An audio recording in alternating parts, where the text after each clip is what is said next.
Buenas noches.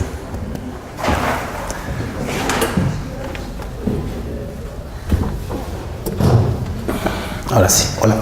Buenas noches. Bueno, continuamos. Como les decía en clases anteriores, hoy vamos a trabajar la interpretación de los sueños y brevemente vamos a hacer referencia a la interpretación de los sueños y vamos a meternos en el caso Dora. Y van a ver por qué este caso y la relación con los sueños.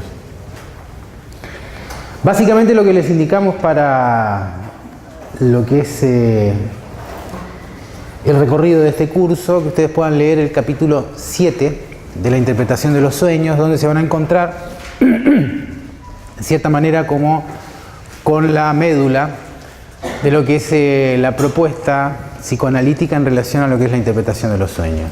Ya decíamos, esta es la primera gran obra de Freud que inicia en la década del 90, de 1890, y que publica en 1900, en el inicio del siglo XX o en el final del siglo XIX, como prefieran ubicarlo, ¿no? Cuando Freud aborda la interpretación de los sueños, fundamentalmente se refiere a que es, aparte de la vía clínica de abordaje del inconsciente, a la cual accede en primer lugar por la experimentación con la hipnosis y en segundo lugar, como vimos en el caso Elizabeth, a través de la posibilidad de dar la palabra en forma abierta a los pacientes que empezaba a atender hacia la década del 1880. Dice allí, y va a aclarar mucho más aún en este historial de Dora, el por qué la naturaleza misma de las neurosis se adapta mucho mejor y es más eficaz el tratamiento cuando justamente se deja al paciente desplegar su historia a través de su palabra. Básicamente porque justamente ese método da cuenta de la naturaleza específica de las enfermedades nerviosas. ¿Y qué son las enfermedades nerviosas? Básicamente, lo dijimos en clases anteriores. Son dificultades, problemas, conflictos que hablan. No solamente que hable el sujeto, sino el conflicto mismo escenificado, por ejemplo, en la conversión del síntoma somático, en las alteraciones de carácter, o incluso en las alucinaciones que veíamos en el caso Cecilia, ¿se acuerdan? La que veía a sus dos médicos colgados. Bueno, lo que presentan este tipo de formaciones psíquicas es una escenificación donde el mensaje que el paciente o el que está sufriendo una dificultad transmite a través de su propio padecimiento.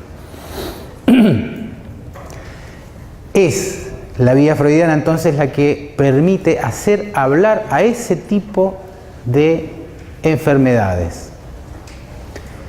Pero no solamente eso, sino que también permite avisorar esto que en las primeras conceptualizaciones freudianas aparecía como el cuerpo extraño o algo ajeno a lo que era el dominio del propio sujeto.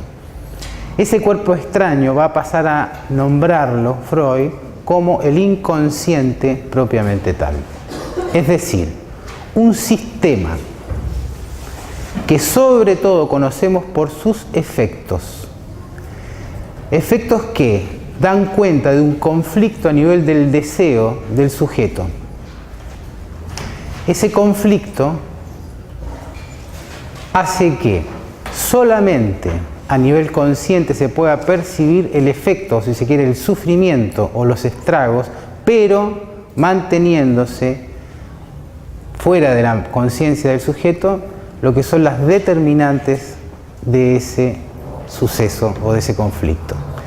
En el caso de Elizabeth lo veíamos claramente en relación a lo que tiene que ver con el conflicto moral entre ser una hija que cuida al padre enfermo, o luego a la madre enferma, o en definitiva ser algo así como el reservorio moral de la familia, o en contra de ese anhelo moral, ese estandarte de ideal, poder aceptar y reconocer su deseo como mujer.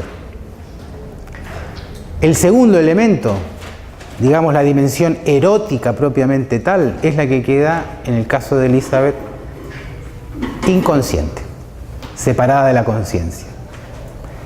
Pero que se quede separada de la conciencia e inconsciente no significa que no genera efectos. Y los efectos fundamentalmente los veíamos en el síntoma, en su doble dimensión, el somático y el de carácter. Este segundo, el de carácter, justamente se invierte de una posición beligerante, de una posición de pelea, de desafío, a una posición de sumisión ante el peso del destino. De ahí justamente su padecimiento de ser una mujer que anhelaba ser amada, pero no podía.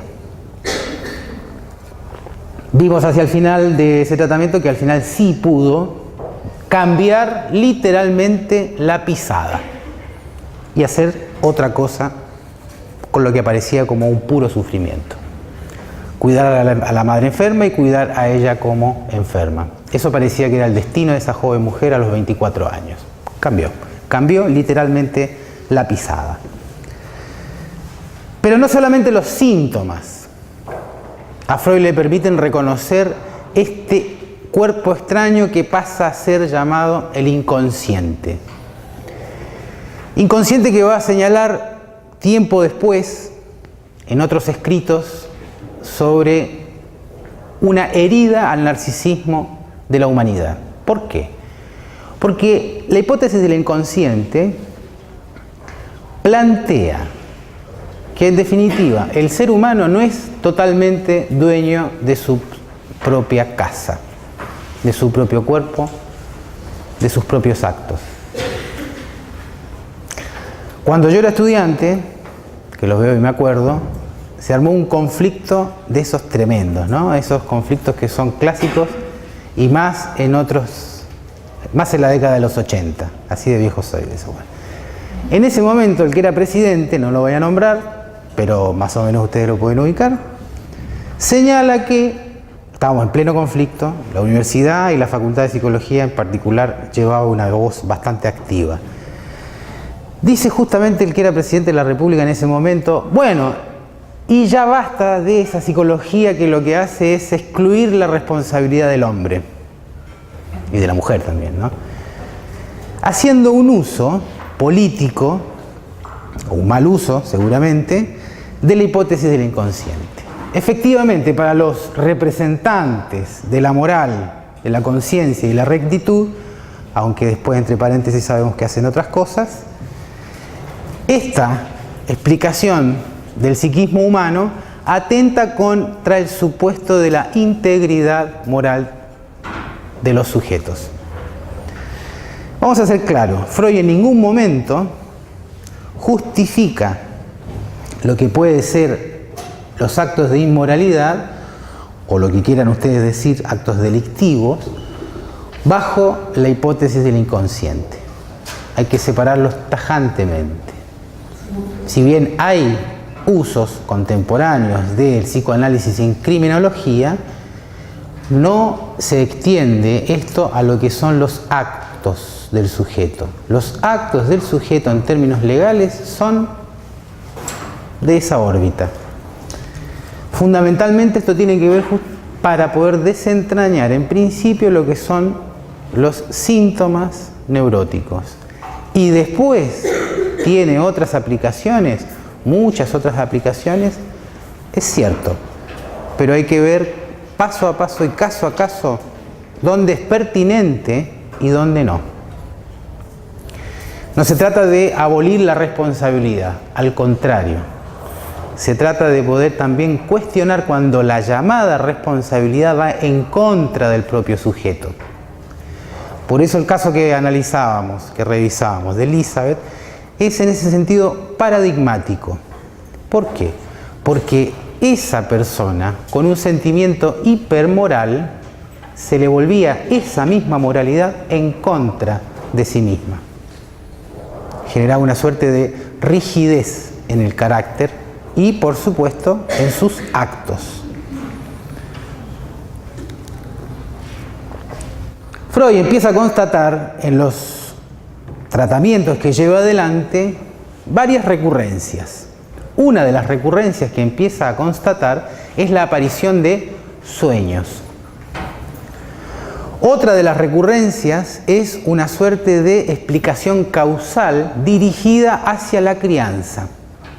Sujetos adultos, en tratamiento cuando él ya dejaba libre la palabra, es decir, no hacía el interrogatorio más o menos clásico que hace un neurólogo en relación a los problemas que tiene el sujeto, al dejar libre la palabra, al inaugurar eso que es fundamental en el método de la cura por la palabra del psicoanálisis, que es la asociación libre, empieza a encontrarse entonces con que también lo que traen los sujetos, ligado a lo que les pasa, ligado a su historia, es algo que parece que está fuera de la historia. ¿Cuál? ¿Qué cosa? Los sueños. Se empieza a acumular esa experiencia. En esa acumulación de esa experiencia también él empieza a tener sueños. Él empieza a ser tocado por esa interrogante que empiezan a dejar sobre todo esos sueños que por su potencia, por su claridad, por el mensaje enigmático o por la razón que sea, logran penetrar a la vida diurna y quedarse en cierta manera dejando al sujeto al menos interrogado o consternado por la experiencia onírica. La otra repetición, la repetición estructural, sí que esta es del orden de una narrativa que se entra a meter dentro de la historia del sujeto, una narrativa ajena, pero propia. El otro elemento, la otra repetición estructural, es que en sujetos adultos, cuando intentan explicar por qué están en la situación que están, recurren en la gran mayoría de los casos, a explicaciones de su crianza, es decir, de su infancia. Es decir, como que en la infancia reconocieran algo de lo que ya en 1885, en estudios sobre la histeria, Freud y Breuer planteaban como lo traumático. Es en la infancia entonces que el relato de esos pacientes va llevando a Freud hacia el postulado de que allí hay algo que queda en cierta manera atemporalmente actuando. Sueños entonces e infancia que va a dar paso justamente a lo que es la conceptualización del complejo de Edipo y complejo de castración. Pero vamos por parte. Los sueños entonces pasan a ocupar un lugar del orden de un mensaje que este cuerpo extraño, que lo inconsciente se las arregla de alguna manera para hacerse presente en la percepción del sujeto. Los sueños, en primer lugar, no lo dice tanto en el capítulo 7, en los anteriores sí, el sueño, como producción onírica, tiene en principio una función muy clara para Freud, determinante. ¿Cuál es esa? Permitir que el soñante, aún metido en un conflicto, en una pesadilla, o en una realización, o en un sueño muy bonito, muy paradisíaco, permitir que el soñante siga durmiendo. Ese es el primer postulado biológico, si se quiere, que Freud plantea como básico. Es decir, en el sueño algo se sigue tramitando, se sigue procesando de lo que quedó como resto diurno.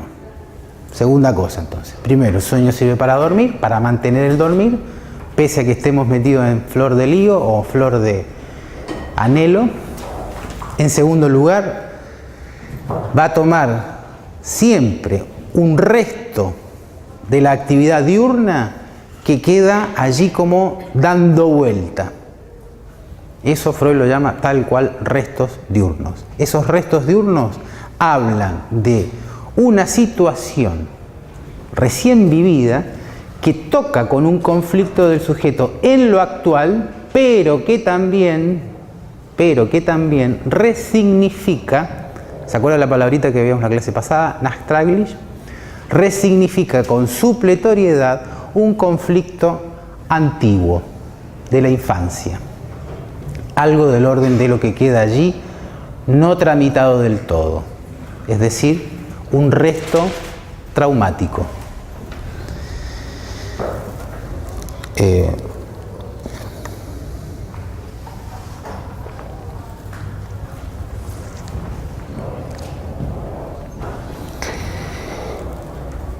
En el capítulo 7, después de haber inventariado sueños antiguos, sueños de destino, sueños donde lo que importa retener justamente es la interpretación que los antiguos, me refiero del Renacimiento hacia atrás, leían en los sueños. ¿Qué leían fundamentalmente los antiguos?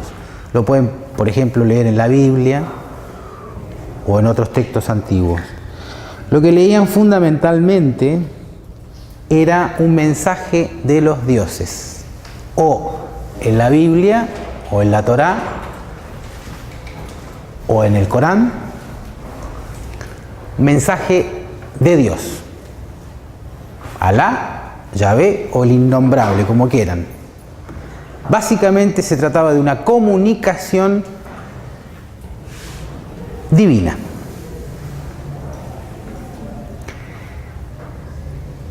El paradigma laico, en el cual se maneja Freud, no da pie a esa explicación. Entonces lo que va a plantear Freud justamente es que eso que aparece escenificado en el sueño y que se manifiesta como algo del orden de lo ajeno, corresponde al conflicto psíquico que en las clases anteriores revisábamos, por ejemplo, en el caso de Elizabeth. La diferencia es que si en una histeria se escenifica ese conflicto en el propio cuerpo, acá se va a escenificar en la película que se ve y se vive en el sueño. Partimos por acá entonces, por el tercer de estos mecanismos. La figurabilidad, la película, los sonidos, en algunos casos los olores, los colores, el impacto visual, el impacto perceptivo, plantea lo que Freud llama una figurabilidad que hace un camino invertido a la de la percepción. En la percepción el objeto se impone, uno tramita cierto sentido en función de lo ya conocido y lo que es percibido como absolutamente distinto genera espanto, angustia, huida o sorpresa. Depende en qué estado psicodélico estén, ¿no? Eso es evidente. Si es muy sorprendente y es tan tranqui, no pasa nada. Si es muy sorprendente y no es tan tranqui, pueden pasar muchas cosas. En fin, huida, espanto, alegría, en fin. En la figurabilidad del sueño el proceso es invertido, es decir, son las huellas mnémicas. Si se quiere, la memoria activa, que es el inconsciente, produce la percepción. Se invierte. Supuestamente, en algunos sueños hay percepción, pero la composición que se hace a partir de la percepción de un olor, de la proximidad del sonido del despertador, de un sonido de teléfono, de un movimiento, se incorpora en la trama del sueño. Otras veces no. Estamos hablando de un sueño que se logra cierta eficacia plástica, cierta representación.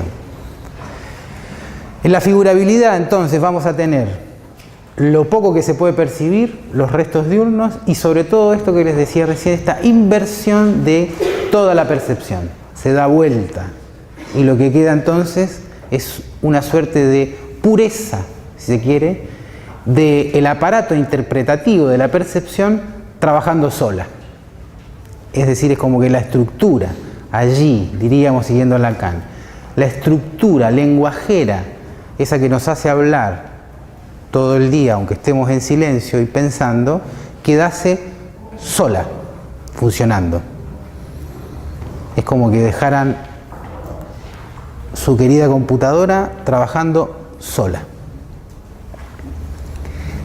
Les digo esta dimensión del aparato del lenguaje no por casualidad, sino justamente porque en relación a los otros dos mecanismos vamos a ver que en el sueño la figurabilidad, lo que se pone en acto plástico bajo una forma como de una película viva, incluso con el sujeto adentro, corresponde no solo a las imágenes, sino a palabras puestas en imágenes.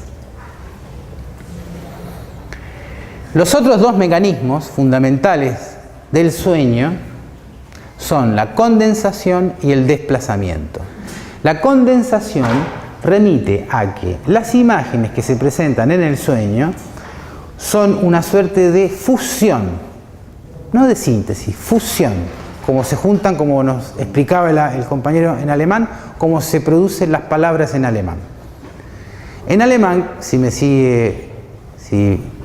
corrige acá compañero, tienen menos conectivos que nosotros, ¿no es así? Menos conectivos y las declinaciones no van acompañadas de otros conectivos. Nosotros, las declinaciones, por ejemplo, voy a la casa de fulana. El de es una declinación genitiva. En alemán ese de va al final de la palabra, ¿correcto? Bien. Se van mezclando, no es que se van sintetizando. La síntesis es una idea química justamente de donde de dos elementos, N y A, por ejemplo, hago un cloruro, hago un producto nuevo. Esa es la síntesis. Acá no se trata de síntesis, no se trata de un producto absolutamente nuevo, sino más bien de un conglomerado, de un fusionar palabras en la imagen. Por eso, descomponer la imagen y ponerla en palabras implica hacer el camino inverso de la condensación y ver con qué uno se encuentra. La condensación, si quieren, es como si fuese una valija llena de ropa. La abrimos y empezamos a ver. Hay una camisa, un pantalón, un short, bueno, ¿está? Condensación entonces es del orden de una fusión de distintas vivencias, imágenes, palabras que se representan en una sola cosa. El desplazamiento hace a una dimensión del encadenamiento por proximidad, oposición, contigüidad, simultaneidad. Todas esas condiciones. Proximidad. Está cerca.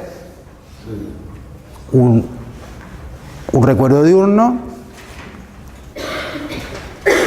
sin mucha importancia, uno empieza, sí, estaba con mi perrita y apareció mi perrita en el sueño. Mira, ¿qué hizo tu perrita? Nada. Empieza a recordar, al lado de mi perrita sí había algo importante. Contigüidad, al lado, próximo. Oposición. La oposición semántica, la oposición del significante es fundamental. Fundamental en el trabajo analítico, fundamental en general en el trabajo lingüístico, en la vida en su extensión más global, si se quiere. Si uno no tiene claro las oposiciones, está perdido, literalmente. Sí. Ustedes caminan en una calle y no saben la oposición entre el verde y el rojo en un semáforo, los pueden atropellar. El sistema de ordenamiento humano está basado en las oposiciones. La primera, elemental, hombre-mujer, por ejemplo, día y noche. Sigan ustedes con el conjunto de oposiciones: madre-hija, padre-hijo, hermano-hermana. este cuarto el otro cuarto, este lugar el otro lugar, arriba abajo, lleno de oposiciones. Y las oposiciones, además de marcar una distancia, marcan el vínculo que hay entre esas oposiciones. Dije, proximidad, oposición, contigüidad, contigüidad. Contigüidad, dirá, es lo mismo que proximidad. No, hay una pequeña diferencia. La diferencia está en el orden lingüístico, aquello que suena parecido. Aquello que, incluso siendo de naturaleza diferente, evoca por proximidad semántica para ese sujeto. Por ejemplo, una canción, una música, a ustedes los puede remitir a tal o cual recuerdo, bueno o malo. Ahí hay una proximidad, perdón, una contigüidad semántica específica para ese sujeto. Si ponemos un caso general, el himno a todos nos evoca algo, bueno, malo, más o menos. No necesariamente lo mismo. Esperaríamos que fuera lo mismo, ¿no? Un amor patrio y jugársela, y como cuando juraron la bandera, hasta la muerte, ¿no? ¿No juraron la bandera, no? ¿Sí? Bueno, ¿ven? Pequeño ejercicio semántico. Esperemos no tener que cumplirlo, ¿no? ¿O sí? ¿Sí o no? ¿No? Los varones, ¿qué dicen? Están callados, dicen. ¿Cómo no? ¿Sabremos cumplir? ¿Sí o no? Contigüidad. ¿Qué más dije? Proximidad, simultaneidad. Simultaneidad. En la simultaneidad tenemos otro elemento de la condensación. Me parece que eso no hay que explicarlo mucho, ¿no? Es decir, salvo en un sentido. Cuando Freud plantea que alguien tiene un recuerdo de su infancia muy fresco, nos plantea la siguiente interrogante. ¿Qué está mostrando y qué está ocultando ese recuerdo? Plantea lo siguiente, por vía de esta acumulación casuística y por la vía de la conceptualización que se produce de eso, propone lo que él llama los recuerdos encubridores, que están muy presentes y muy ligados a este mecanismo que está presente también en el sueño. Uno recuerda, por ejemplo, un recuerdo encubridor de Freud. Campo amarillo, su predilección, pero no lograba captar por qué le producía cierta inquietud. Eso que por un lado le traía un muy lindo recuerdo. Cuando él era joven, niño, preadolescente, había ido a pasar al campo. Él vivía en un pueblo de chico, Freiberg, que era un pueblito de montañas, que él recuerda como el lugar idílico del cual se tuvo que ir a una ciudad grande, complicada, como toda ciudad grande, sucia si lo compara con el campo, y además se tuvieron que ir por la ruina económica del padre. O sea, todo mal. Tuvo que emigrar a Viena y siempre le quedó un resto ahí de evocar lo lindo que había pasado cuando él vivía en Freiberg, en el campo, en las montañas. Entonces él se extrañaba que el color amarillo, que le traía tan lindos recuerdos cuando él, como a los 12 años, había vuelto a su pueblo, invitado por unos amigos, y que ahí tenía además el precioso recuerdo de haber pasado muy bien con un amigo y con su prima, no la de Freud, la del amigo, que tenía la edad de más o menos. Y la habían pasado muy bien. Entonces, ¿por qué sentía esa cosa como... Empieza a rascar detrás del color amarillo, de las flores amarillas de los girasoles? Empiezan a aparecer algunos recuerdos bastante opuestos. ¿Cuáles eran? Básicamente son más extensos. Una suerte de juego de crueldad de esos preadolescentes con la niña preadolescente. La crueldad subida de tono, por decirlo así. No llegaba a ningún crimen, ni ninguna cosa de thriller policíaco, ni nada de eso, pero sí a una suerte de crueldad de dos varoncitos con una niñita. Lo más común. Y ese era el fondo de culpa que le hacía a él decir, no, el color amarillo es muy lindo, los girasoles son muy lindos, el campo es muy lindo, pero algo estaba cubierto. Por vía del desplazamiento solo tenía el recuerdo de los girasoles y el amarillo. Detrás de eso, debajo de eso estaba ahí. Ustedes podrán decir, bueno, pero estos dos mecanismos se conjugan muchas veces, ¿cierto? Correcto. Estos mecanismos, y este en el caso de la alucinación, son los mecanismos básicos que Freud va a plantear para la estructuración del psiquismo. En las neurosis, en las perversiones y en la psicosis. Lacan a estos mecanismos le va a dar justamente un giro lingüístico, tomando figuras de la retórica para hacer un uso más extensivo, si se quiere, una conceptualización más rigurosa, si se quiere, de lo que son estos mecanismos ligados al sueño. Para tal efecto, entonces, de la condensación nos va a proponer la metáfora, tomándolo de la retórica, decía, de la poética, si se quiere. La metáfora es básicamente la sustitución de un significante por otro significante. Una buena metáfora poética nos hace olvidar aquello de lo cual supuestamente estaba hablando para quedar suspendido en el viaje poético de la metáfora que nos propone. Cualquier poesía que a ustedes les guste va a funcionar como metáfora.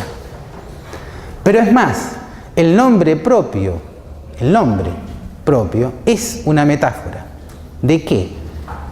Es una metáfora que sustituye algo que es muy difícil de nombrar. ¿Qué cosa?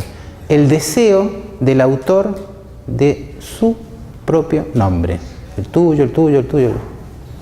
¿De dónde salió el nombre? Estoy hablando del apellido, el nombre. Difícil de nombrar porque aunque le pregunten, la respuesta que van a obtener jamás va a agotar el problema de por qué tengo ese nombre y no otro. Metáfora eficaz en tanto lo llevamos ese nombre y lo repetimos con más o menos orgullo. Se espera que con mucho orgullo, se espera que con mucho narcisismo, o lo suficiente para decir yo soy tal, aunque no esté muy seguro qué quiere decir eso. ¿Por qué Pedro? ¿Por qué Miguel? ¿Por qué Juan?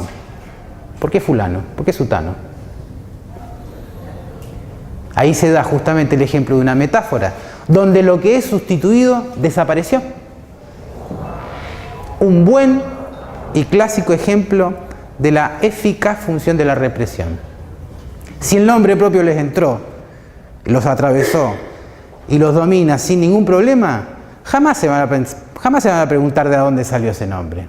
Por el contrario, si el nombre los incomoda por alguna repetición, por alguna sincronía, por algún desplazamiento medio extraño, ninguna explicación le va a alcanzar. Ahí la metáfora quedó más o menos. Piensen en otra metáfora, por ejemplo, o bien común, ya no solo de los nombres, sino de los sobrenombres, eso que nos ponen en el colegio, en el liceo, en la escuela, que a veces nos gusta, a veces no nos gusta. O eso cuando después de años se encuentran los ex compañeros de escuela y dicen, vos sos el conejo. Y ya nunca me gustó que me dijeran conejo, ¿no? Pero bueno, para todos los que están ahí, sos un conejo y te llevan una zanahoria y vos decís, déjense de joder que nunca me gustó. Pero si estaba en la escuela siempre te gustaba, bueno, ahí sí. Todos los lugares que ocupamos pasan a ser justamente metáforas, en tanto sustituyen a otra cosa nombrada, y si la metáfora es eficaz, se olvida la anterior. Nunca, ustedes dirán, bueno, ¿son todas las metáforas eficaces? No, no siempre. Por ejemplo, un sujeto tiene como lugar, como nombre propio, además un lugar, que también es un significante, supongamos, el significante hijo o hija. Volvamos al caso de Elizabeth. Sobre ese significante, en el caso de Elizabeth, hay un nombre que le viene a poner el padre que es bastante incómodo, bastante maldito. ¿Cuál? Vos, si seguís con ese carácter, no te vas a casar nunca. ¿Se acuerdan? Ese es un nombre, ese es un significante. Un ejemplo claro de metáfora. Sobre su nombre, sobre la función de padre e hija, le pone un nombre que marca un destino, Contra eso justamente es lo que se las tiene que ver años después. ¿Ven? Una metáfora sustituye, nombra, en ese caso, el carácter, se constituye en destino y en ese caso en un problema, en un conflicto. Una metáfora que quedó, si se quiere, más o menos bien puesta. Da cuenta de algo, pero no todo. Siempre da cuenta de algo, pero no todo. Hay más, hay menos. Vamos a otro ejemplo. Entonces, las metáforas que constituyen ciertos relatos míticos. Por ejemplo, el padre de la patria. El padre de la patria también. Artigas acá, San Martín acá, allá, yo qué sé, Simón Bolívar más allá, O'Higgins por el otro lado. En fin, todos son, en cierta manera, nombres que, si el cuentito les entró bien, ni se preguntan cómo es que llegó a ocurrir eso. Todo alcanza con que ustedes repitan: Artigas hizo esto y esto, y está la nota suficiente para la prueba de historia, y listo. Ahora, si se ponen a preguntar cómo es que pasó eso, bueno, ahí ya empiezan a desarmar la metáfora y se meten justamente en el segundo nivel. Acá desplazamiento, allá otro tropos retórico, la metonimia, que corresponde justamente al encadenamiento. El lenguaje se va a manejar básicamente con esos dos recursos retóricos. La metáfora, donde uno siempre está hablando y sustituyendo ni más ni menos que a la cosa. Cuando hablamos, cuando simbolizamos, estamos sustituyendo, matando a la cosa. No necesito mostrarles la mesa para decir mesa. Caballo y no hay ningún caballo. Elefante y no hay ningún elefante. Funciona así. Funciona así que la simbolización por vía metafórica. El encadenamiento de la palabra es la metonimia. Es la referencia discursiva propiamente tal. Y en el encadenamiento metonímico nos encontramos con sorpresas. Sorpresas, ¿qué quiere decir? Que en un diálogo, cuando se está estructurando un diálogo, se está diciendo, uno adentro puede tener palabras atrapadas que quieren decir otra cosa.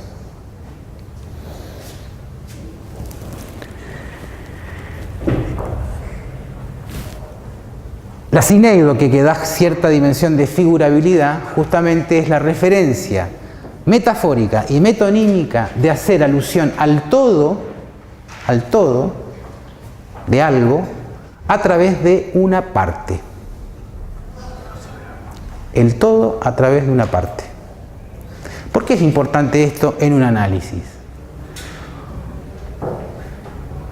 Una renguera, como la Astasia Abacia de Elizabeth, es exactamente una sinécdoque. El asunto es que hay que saber leerla. Y leerla a priori no alcanza, hay que hacer todo un trabajo analítico como el que intentamos reproducir acá en estas clases.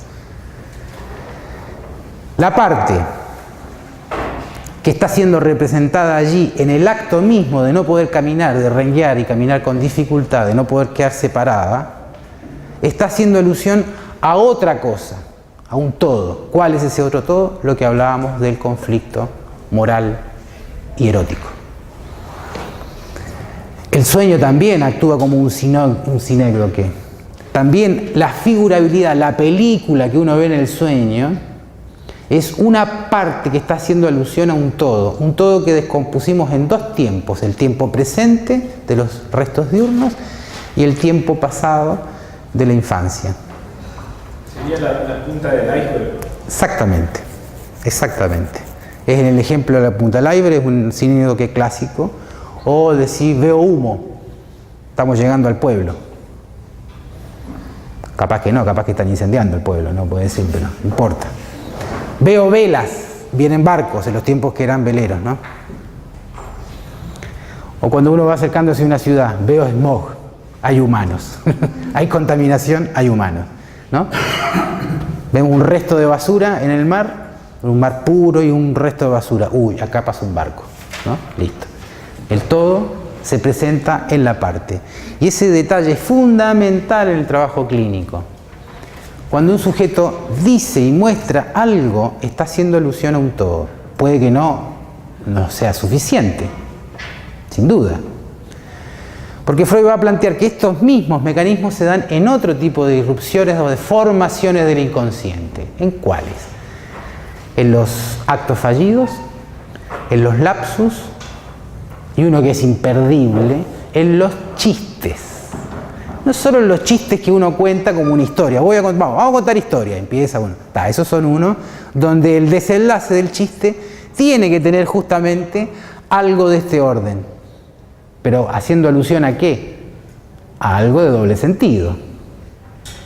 Ese es uno. Pero el chiste que hace alusión Freud en su trabajo, el chiste y su relación con el inconsciente, es lo que él llama el Witz. El Witz freudiano es lo que podríamos traducir como el rasgo de ingenio. Es decir, el que estando en una reunión, no uno o varios, dice algo ingenioso y hace que todos se maten de la risa. Es como el chiste ahí en el momento, que tiene que ver justamente con la comunidad semántica del grupo de amigos, la familia, la comunidad en la que esté ahí, hablándose y diciéndose un diálogo. Por ejemplo, los chistes políticos son aquella gente que está rápidamente inventando esas cosas, pero lo hacemos acá, nos reímos acá, lo haces en Argentina, no se ríe nadie, a no ser que hagamos un chiste de un personaje político argentino o brasilero. Pero tienen que ver justamente con referencias semánticas muy ligadas al aquí y a la hora de los que están hablando. Ese Witz justamente tiene que ver con hacer que algo que aparece que es muy sagrado se dé vuelta, o hacer aparecer una referencia del doble sentido como una referencia sexual. Esa es la guarangada que siempre hace reír a todo el guarango o guaranga que se quiera reír, por supuesto, ¿no? Esto no tiene gracia si nos ponemos a contar chistes todos muy serios, académicos, no. Allí hay otra erupción del inconsciente por vía de condensación y desplazamiento, donde la figurabilidad es el acto mismo de decirlo. Hacer alusión al todo por la parte, al todo sexual, al todo del ideal, al todo del ridículo, opuesto justamente a lo solemne.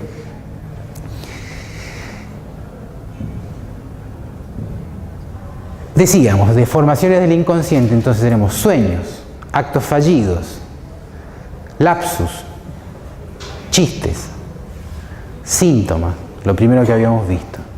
Y uno más, que en algunos lo hemos podido trabajar con más detalle en los seminarios. Es el mito individual que cada sujeto cree tener de sí mismo, lo que se cree que es. No me refiero este sujeto, qué creído que es, no en ese sentido, también en ese sentido. También corre esto que estoy diciendo para el que no se cree nada, también.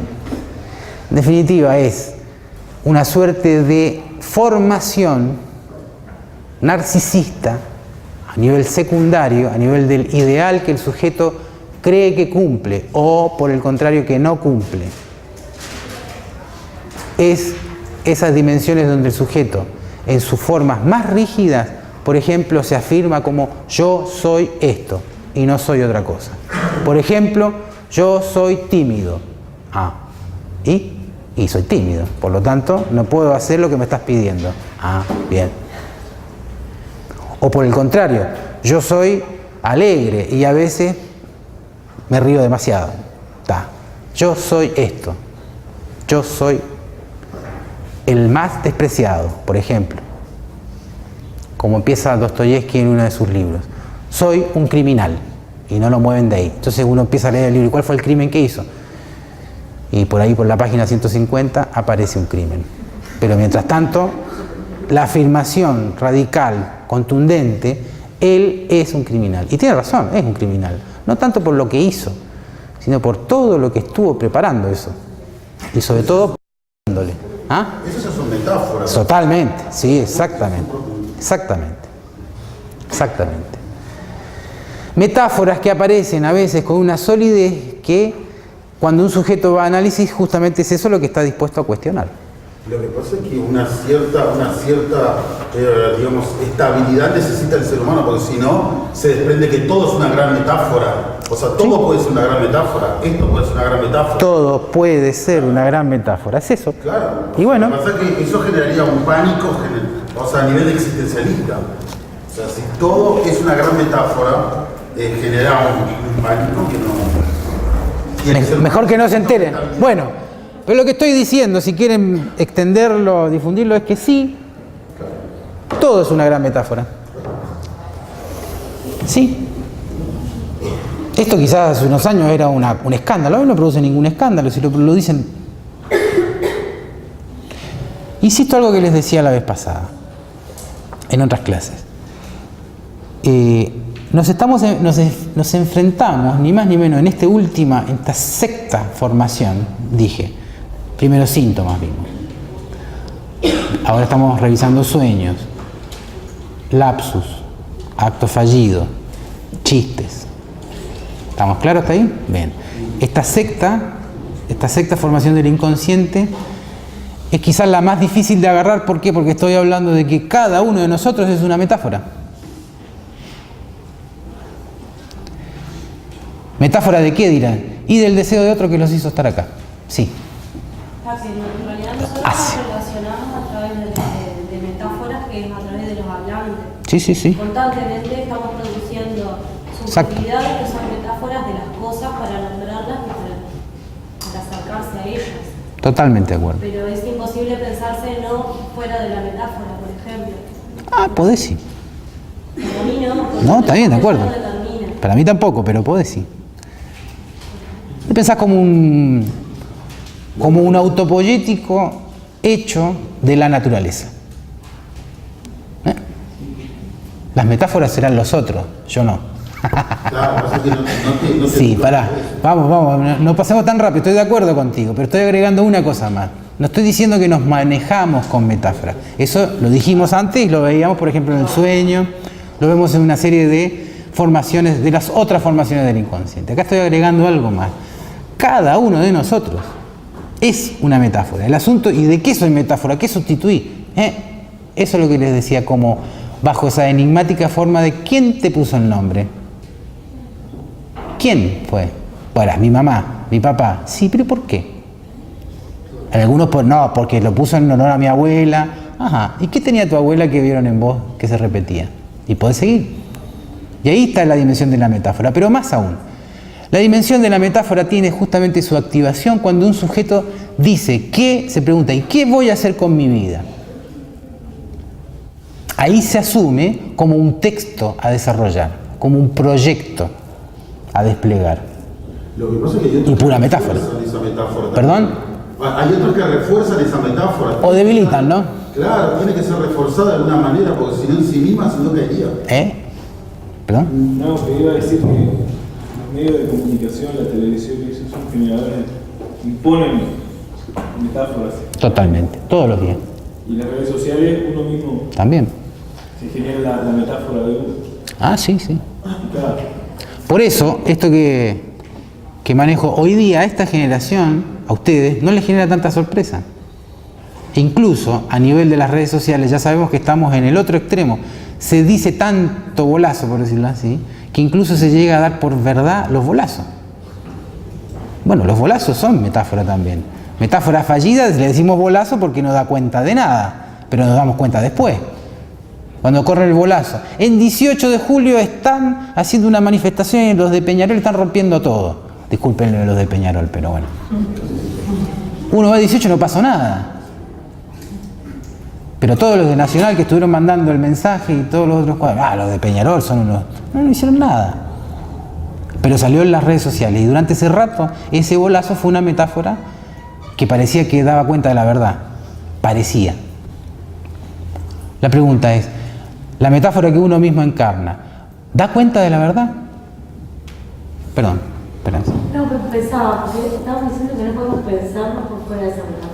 Pero el trabajo clínico no es pensarse fuera de la metáfora. ¿Perdón? ¿No es pensar de qué? O sea, no es pensarse en determinado momento, o sea, en una terapia personal. Sí. ¿No estás cuestionando tu metáfora? Sí, claro. Entonces ahí está. Cuestionarla, sí, correcto, cuestionarla sobre todo si es una metáfora bastante incómoda, no quiere decir quedar por fuera, al contrario. Quiere decir, ¿qué hago con eso? Por ejemplo, vamos a un caso clínico. Volvamos al caso clínico de Elizabeth.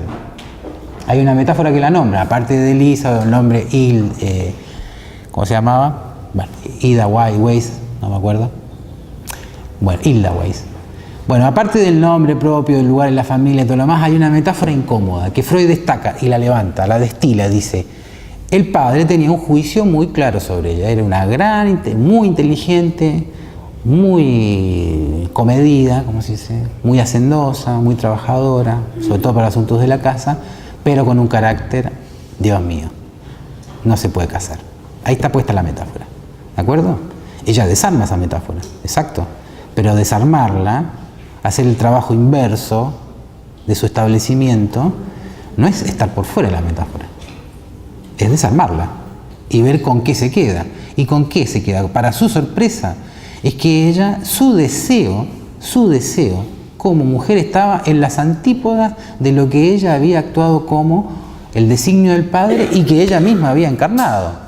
¿Cuál? El ser la que custodia a la familia, el que es el guardián de la familia y que no está para casarse.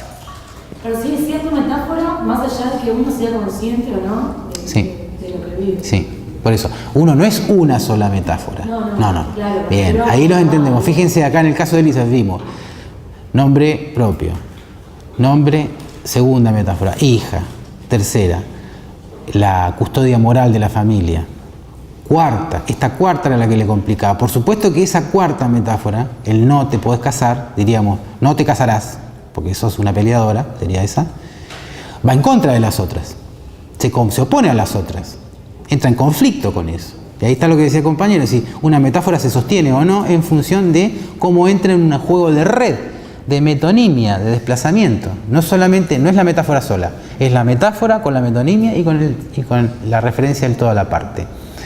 El todo a la parte, la referencia del todo y la parte es un sujeto en una sociedad. Un sujeto con su conflicto es una parte que da cuenta de un conflicto total. Véanlo en el nivel económico, en la economía libidinal y en la economía de mercado. Y están conectadas. Sobre todo cuando alguien viene y les dice, pero ahora estamos re bien. Y yo digo, no estamos re bien. Ahí entra el conflicto y uno se enoja, hace síntomas, ¿no? Entonces está encadenado. No lean esta dimensión de la metáfora como una metáfora. La red lingüística, la red del lenguaje, de la retórica funciona al menos con dos significantes, siempre, al menos con dos. Si fuese de otra manera, que una sola metáfora diera cuenta del sujeto, seríamos algo así como piedras, quietos en un solo lugar. Hay veces que los sufrimientos mentales nos hacen parecer que estamos frente a un sujeto que parece una piedra.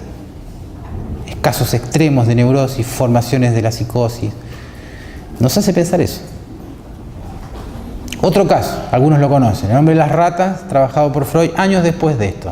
Bueno, ahí la metáfora que entra a nombrar ese sujeto entra en una colisión completa con su modo de ser ya grande. Un muchacho de 29 años, digo muchacho porque estaba como, si bien tenía 29 años, estaba más cerca de los 19 que de los 30. Estaba como pegado en la adolescencia, de cierta manera. Una de las primeras cosas que recuerda en el trabajo con Freud es un castigo del padre. Pero no tanto el castigo del padre, que por ahí capaz que hasta el sujeto podía condescender de que se lo merecía, porque era un muchacho, un niñito, que de chico le gustaba mucho meterse en las polleras de las mujeres, pero no meterse para esconderse, sino que para pellizcarle los genitales. Entonces, bueno, era medio picarón el chiquilín. Entonces un día el padre lo casca, lo reta. Pero no solamente eso. Él responde, siendo un niño chico todavía que no tenía uso del lenguaje, en perfecto alemán, podríamos decir, con lo difícil que era el alemán, ¿no? En perfecto idioma, sin tener todavía la sintaxis, sin tener todavía justamente la metonimia, la unión de un discurso, sí teniendo la claridad de algunas palabras, empieza a usar esas palabras como insulto, con el tono de insulto. Entonces, mesa, silla, taza, como si estuviese diciendo el hijo de... Bueno. Entonces el padre queda de una pieza, de cara, sorprendido. Dice, ¿qué? ¿Y este? Bueno, y ahí se le ocurre, espontáneamente, no es algo planificado. Es, este chiquilín, podría decir otro, ningún insulto, este botija, cuando sea grande va a ser un gran hombre o un gran criminal. Podría haber dicho, yo qué sé, este va a ser abogado o político, las mismas cosas, yo qué sé, no sé. Bueno, un gran hombre o un gran criminal. Bueno, ese significante que es doble, actúa como un oxímoron. Un oxímoron es una frase contradictoria en sí misma, ¿no? Como claroscuro, ¿no? Como salud mental. Oxímoron. Los que lo captaron, gracias por la risa. Pero es así, es un oxímoron. Bien, él queda sujeto a ese oxímoron. Y queda sujeto durante gran parte de su vida a esa vacilación, a esa interrogación sobre sí. La pucha, ¿soy un buen hombre, el súper, el número uno, o soy un criminal? Y así está, y actúa conscientemente para lograr el premio, sobre todo de sus amigos, de algunos familiares, sobre todo de sus amigos, no por casualidad, de que sea reconocido como un gran amigo, generoso, el mejor. Pero por otro lado, tiene acciones de lo más ruin, sobre todo con sus parejas, la mayoría imaginarias. Por ahí el ejemplo. ¿Alguna pregunta? No. Me quedé sin celular. ¿Qué hora es? ¿Las 9? 9:05. Bueno, tenemos unos minutos. ¿Sí? ¿Sí o no? ¿O terminamos por acá? ¿Sí? Bueno. Bien. Dora, que no es... Bueno, sí, es exploradora. ¿Por qué es exploradora? ¿Por qué Freud? Este caso tiene muchas entradas, muchas posibilidades de trabajarlo. Yo voy a elegir fundamentalmente el trabajo con los sueños, pero para poder sacarles el jugo, algunas cosas vamos a tener que trabajar del caso. También este caso se puede trabajar en relación a la referencia freudiana de lo que es la construcción de un caso clínico. Otra vía no menor, cuando ustedes lo lean y lo preparen para el parcial, que es el 8 de junio, si no me equivoco, acá, lunes 8 de junio, acá en esta misma hora, en este mismo lugar. No van a estar conmigo, van a estar con Flora Singer, bien cuidados, bien atendidos. Yo lamentablemente me tengo que ir a España a un congreso internacional a hablar de estas cosas y otras. En fin. Los acompañaré en metáfora. Espero que en sueños que no sean pesadillas, pero bueno. Entonces, Freud, bueno, decía, este caso se puede leer primero como una referencia metodológica mucho más clara que las de estudios sobre la histeria en relación a lo que es construir un caso desde psicoanálisis. Un caso clínico. ¿Por qué un caso clínico? Eso por un lado. En segundo lugar, también puede ser estudiado en las primeras partes, sobre todo como referencia a cuáles son los componentes de un análisis, cuáles son las cosas que importan a un analista. Ustedes dirán, todos si dijimos atención flotante, sí, todo, pero el todo no incluye, yo qué sé, la astrología del sujeto, por lo menos no. ¿Qué incluye fundamentalmente? Lo que va a insistir, aparte de lo que es tradición ya médica, las enfermedades, bla, bla, bla, todas esas cosas.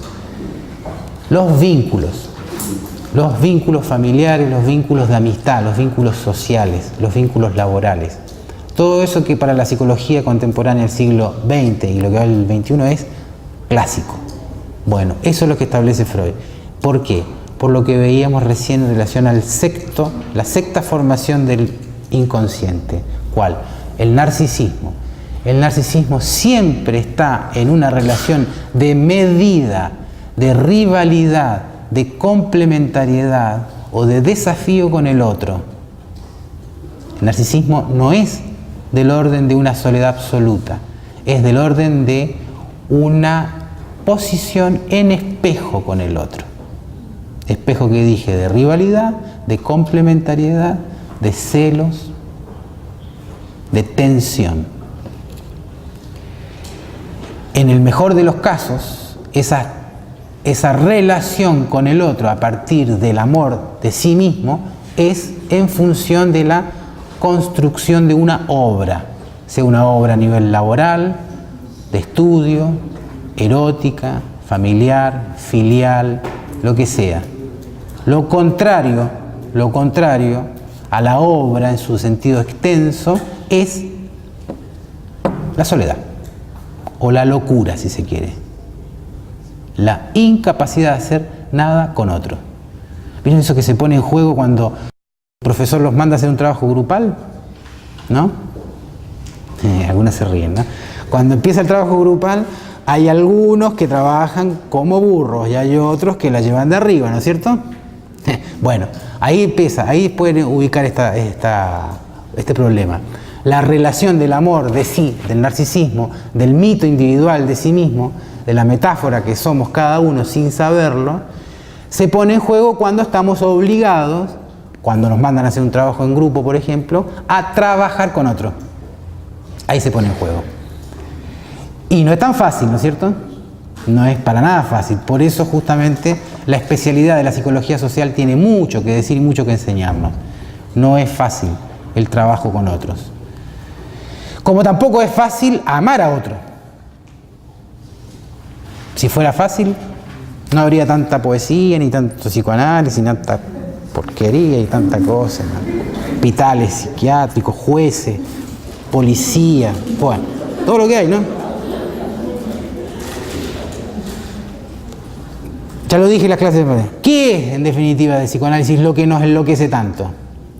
¿Qué es? El lenguaje. Por eso, si el psicoanálisis es un método clínico que cura a través de la palabra, es porque la palabra es la locura. Locura la palabra. La palabra. Locura. Bueno, los vínculos, decía fundamentalmente.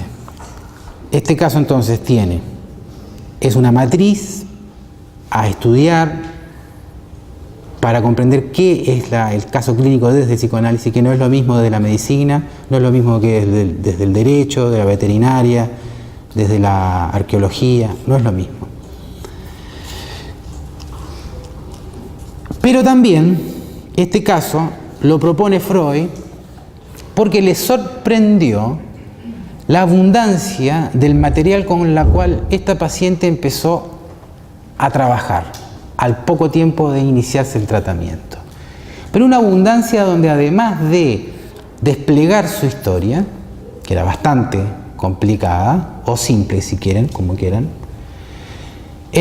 además de eso entra a desplegar sueños, sobre todo dos sueños que hacen de referencia, de mojones, de cierta manera, balizas, que sintetizan, que condensan, me equivoqué yo mismo, no sintetizan, condensan lo que el propio material luego va a ir presentando. Me refiero al material, la historia del sujeto, sus conflictos y su posición. Entonces, el primer sueño, vamos a entrar por ahí. Está en la página 57, esto está en el volumen 7 de las obras completas. Se llama Fragmento de análisis de un caso de histeria, entre paréntesis, Dora. ¿De acuerdo? La segunda parte entonces de este escrito, está en la página 57, dice el primer sueño.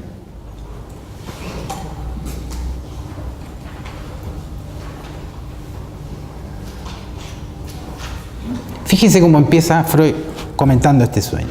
Justo en el momento en que teníamos perspectivas de aclarar un punto oscuro en el vivencial infantil de Dora, por medio del material que se imponía al análisis, ella me comunicó que una de las noches pasadas había vuelto a tener un sueño que ya había soñado repetidas veces, de la misma manera. Un sueño que se repetía periódicamente era, ya por ese solo carácter, muy apropiado para despertar mi curiosidad. En interés del tratamiento era lícito tomar en cuenta la posibilidad de que este sueño se entretejiera en la urdiembre del análisis, en el tejido del análisis. Me resolví entonces a investigarlo con particular cuidado. Primer sueño. En una casa hay un incendio. Aclara nota al pie. Nunca hubo un incendio en nuestra casa, respondió ante una pregunta de Freud. En una casa hay un incendio, contó Dora. Mi padre está frente a mi cama y me despierta. Me visto con rapidez. Mamá pretende todavía salvar su alajero, pero papá dice, comillas, no quiero que yo y mis hijos nos quememos a causa de tu alajero. Descendemos deprisa por las escaleras y una vez abajo me despierto.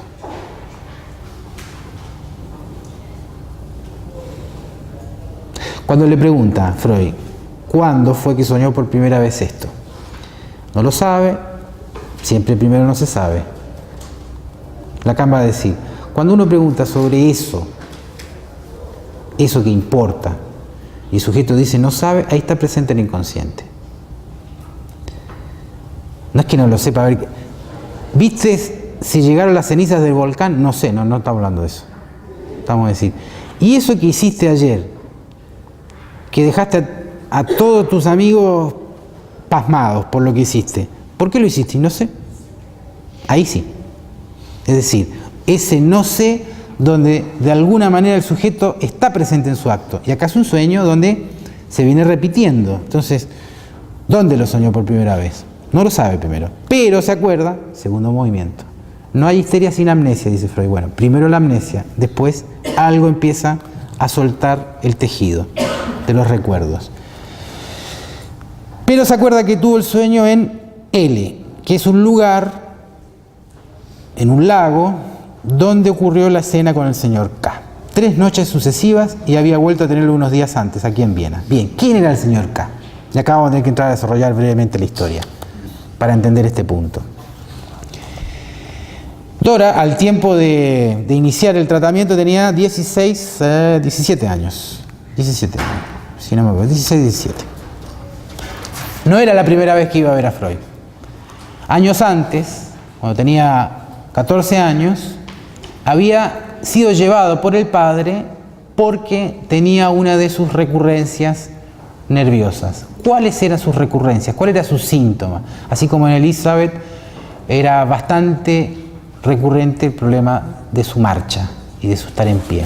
Bueno, el síntoma exactamente que tenía Dora desde su infancia era una tos nerviosa, una disnea, tusis nervosa, dice, tos nerviosa, que tenía despejado ya para el médico de familia que los atendía una raíz nerviosa, le decían en ese tiempo, porque así como venía también se iba.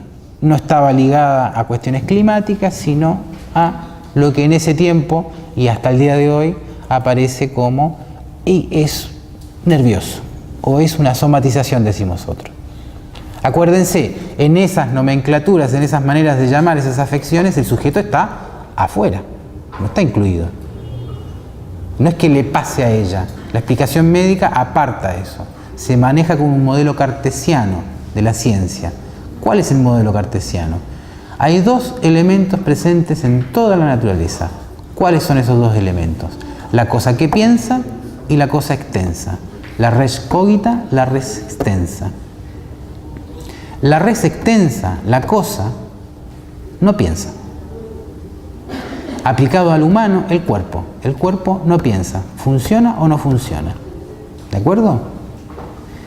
El problema está en este tipo de afecciones donde que la cosa funcione más o menos tiene que ver con algo del sujeto que en términos cartesianos quedó excluido. ¿Cuál es la explicación científica? Simple, rápida, así como un prêt-à-porter, como una ropa de uso común y corriente, es esta tos de Dora, como la renguera de Elizabeth, es de origen nervioso. Y uno pregunta, ¿y qué quiere decir eso? Es nervioso. Es como cuando dicen, bueno, lo que te pasa es viral. Sí, es viral, está, viral. ¿Y dónde está el virus? Y no sé, por ahí estará, pasó. ¿Está? Y uno sabe, algún sujeto más o menos con cierto insight, dice, no, esto sí puede ser el virus que me dijo, pero en realidad tiene que ver con esto que estoy atravesado. Entonces decimos, otra forma moderna de sacarse el asunto y ponerlo afuera, en otro lado, estoy estresado. ¿Está? El problema es cuando alguien dice, estoy estresado, ¿y qué has hecho? No he hecho nada, estoy estresado a no hacer nada. Bueno, está. Entonces, está bravo el asunto. Bien, todas las explicaciones pseudocientíficas, pero que tienen un origen en la división entre la res cogita y la res extensa, en la cosa que piensa, autónoma de la cosa pensada, hacen que este tipo de padecimientos se desubjetivicen y se ponga una fuente en algo que no se sabe qué es, los nervios. Forma que todavía se usa, si bien mezclada con otras más modernas, ¿no? Estoy estresado, estoy somatizando, estoy esto. Pero siempre la fuente tiene que ver con algo exógeno, afuera. Bien, decía, esta paciente, esta joven, había sido llevada 2 años antes por Freud porque estaba con un severo ataque de disnea, de tos nerviosa, que no se le iba, duraba más de lo habitual. Lo habitual que durara entre 2 o 3 semanas, esto ya llevaba más de un mes y le daba. Y estaba con tos y con tos. No se sabía por qué. Bueno, en ese momento cuando el padre la lleva, ella no acepta el tratamiento. No acepta. No. Se queda por ahí la cosa.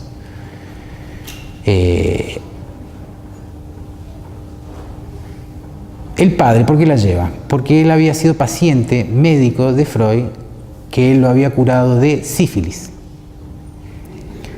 Sífilis que el padre no le confiesa de entrada a Freud, sino que le plantea todo el desorden mental, ciertas cosas, que está confundido, que no sabe qué le pasa, no sé. ¿Qué le pasa? Le dice, ¿qué le pasó? No sé qué me pasa. ¿No? La amnesia, ¿no? Que puede ser del orden de la máscara, la mentira o realmente una amnesia. No sabemos. Bueno, no sabemos bien los detalles, la cosa es que lo logra convencer de que el tipo hable y le termina confesando de que sí, antes de casarse él había sido muy mujeriego, entonces había tenido muchas aventuras sexuales y que había tenido sífilis. Bueno, Freud entonces ahí emprende una enérgica, dice Freud, una enérgica cura antiluética. Digo estos detalles porque ustedes lo leen, pasan de largo y no saben qué es luético, qué es luético. Bueno, así se le llama en su época a el tabes o el sífilis, la sífilis. Entonces, cuando Freud dice aplica una enérgica cura para el tabes, eso, hasta donde sabemos, es aplicaciones de lo que se llama Salvarsan, que es un medicamento que eran inyecciones en el órgano genital masculino de nitrato de plata.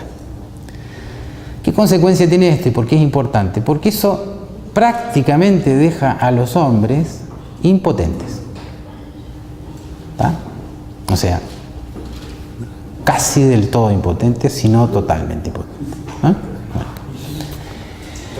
Ese hombre entonces, que venía de un ataque de confusión nerviosa, que venía bastante mal, es curado por Freud con un tratamiento médico, neurológico, que era el que se usaba en esa época, que era eficaz, se curó del sífilis. Bien, ese hombre muy agradecido que tenía a Freud en muy alta estima, lleva a su hija, y su hija dice, no, yo no quiero nada con eso. 2 años después, 2 años y medio después, sí acepta. Bueno, ¿qué es lo que había pasado? ¿Qué es lo que pasa 2 años y medio después? El padre, que siempre había tenido una muy buena relación con la hija, excelente relación, se le venía deteriorando la relación con la hija, venía con problemas, se estaba poniendo muy peleadora con él. Por el contrario, con la madre siempre había habido una relación de hostilidad. No la quería nada a la madre. Hablaba que era una ignorante, una ridícula, que lo único que se pasaba era limpiando la casa. Es decir, era su antimodelo de mujer. Quería hacer cualquier cosa menos como la madre. En cambio, el padre, hasta hace poco, lo tenía por allá arriba. El hombre. Y había girado. Se había puesto en una posición cada vez más hostil, cada vez más beligerante, cada vez más reivindicativa. En ese contexto de pelea con el padre es que él encuentra con la madre una carta en el escritorio de Dora donde ella dice que la situación ya la tiene harta y que no quiere vivir más. Ahí dice, bueno, el padre, ya está. Acá esta cosa es grave, hay que llevárselo a das Professor Freud que la cure porque esta mujer, esta chica, está mal. En la entrevista con el padre, este le dice que el reproche que le está haciendo la hija tiene la justificación de que lo acusa a él. Tiene razón. No por lo que ella dice, pero sí por lo que lo ubica a él en una posición complicada. ¿Qué le reprocha? Le exige. Esto es antes de la carta, es cuando Freud le pregunta, bueno, ¿por qué cree usted que ella hizo esta cosa? Bueno, yo creo saber por qué. A ver. Ella me exige, dice el padre de Dora, que termine mi vínculo con unos grandes amigos. Amigos que quiero mucho. El señor y la señora K, que no son los Kirchner. Vamos a los K. K. Que es el mismo que aparece acá en el sueño, en el lago. El señor K, ¿qué estaba ahí haciendo el señor K en el lago con ella al lado? Parece que eran más que amigos, ¿no? Bueno, sospechamos. Algo hay ahí. Ella exige, no lo pide, lo exige, que termine el vínculo con los K, sobre todo con la señora K. Y si ese es el precio, ¿cuál es? No, yo no puedo.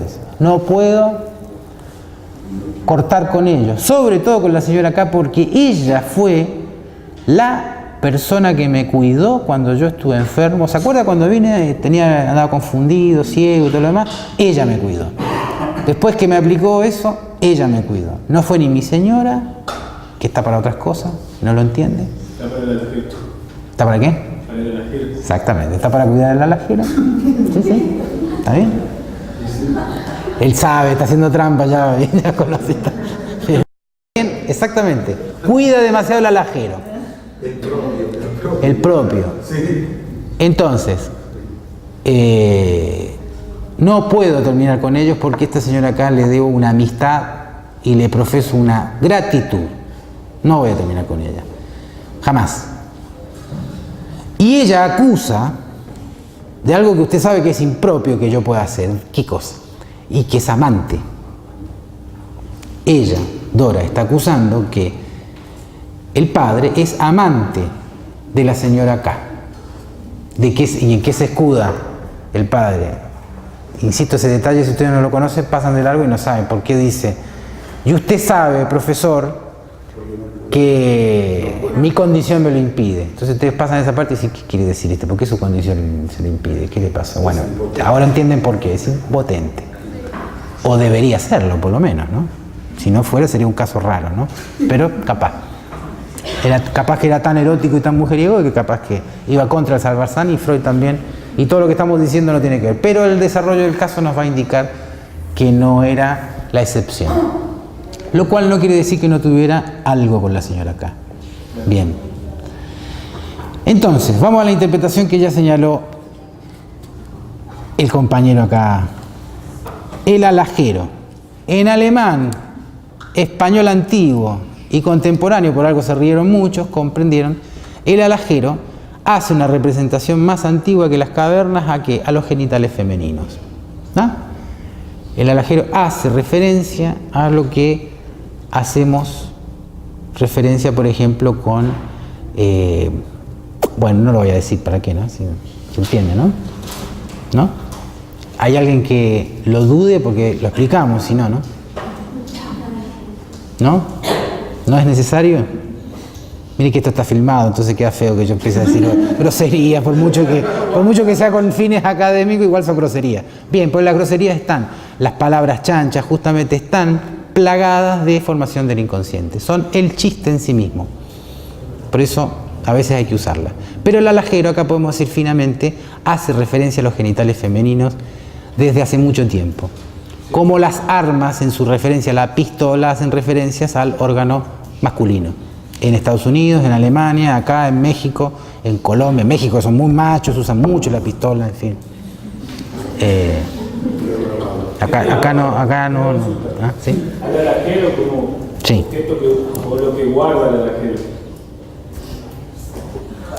Bien, buena pregunta, ¿no? Ahí está la pregunta, no sabemos. Acá justamente en lo que vos señalabas está ubicado, primero, el fuego. En la próxima clase, que nos vamos a tener más tiempo, vamos a desplegar más detalles, pero acá ya podemos ver, acá hay un fuego, algo se está quemando, ¿no es cierto? ¿Qué es lo que se está quemando? En una joven, donde esta historia, esta acusación al padre de que está en relaciones ilícitas nos hace preguntar de que ella está sabiendo algo, está metida en algo que tiene que ver con pasión, con calor, con fuego, con quemazón, con erotismo, sin duda. Y si los que ya le... La casa también tienen que pierde. Se quema la casa, se quema la madre, se quedan todos. Y ahí en el reproche aparece justamente bien claro. La madre se preocupa por su alajero. La madre, les dije de pasada, la única preocupación que tenía era mantener limpia la casa, que no hubiera ni un polvo en la casa, como que no hubiese ni una persona viviendo allí. Esa era su preocupación, una psicótica de la limpieza, dice Freud por ahí, o neurótica, dice. La diferencia con el obsesivo es que no sabe. El obsesivo se da cuenta que se le está pasando la mano, por ejemplo, con algún tipo de ritual. De alguna manera lo sabe y lo enuncia, hasta puede hacer chiste de eso. En el caso de la madre Dora no era una obsesiva porque no se daba cuenta. Es más, exigía a los demás que colaboraran de tal manera que parecía que no podían vivir en la casa. Como dice el dicho y como dice la frase, a la pasada no la casaron, creo que sí, pero se rieron para adentro. No toleraba ni un polvo en la casa, nada. Entonces, esa era la madre. La madre hace tiempo que había separado los cuerpos y la relación con el marido. De eso también era testigo la hija. Por eso el reproche que aparece allí justamente es de la hija, no del padre, no es el sueño del padre, de la hija ubicando a la madre como la que está preocupada por sus genitales, quizás con razón, no lo sabemos, más que por sus hijos y por el padre. La frase dice, no voy a permitir, dice el padre, el sueño es de Dora, no voy a permitir que por tu alajero nos quememos, mis hijos y yo. Entonces aquí viene la pregunta, ¿cuál era la historia que los estaba quemando? Ya vemos que la madre no es la historia con la madre. En todo caso los estaba quemando de frío, como hielo seco, como heladera, pero no es ese el asunto. Hay otra historia en la cual vamos a ver que Dora no estaba excluida, estaba bien metida dentro de la historia y se estaba quemando. Bueno, lean el caso Dora y lo comentamos la próxima con más detalle. Y el segundo sueño.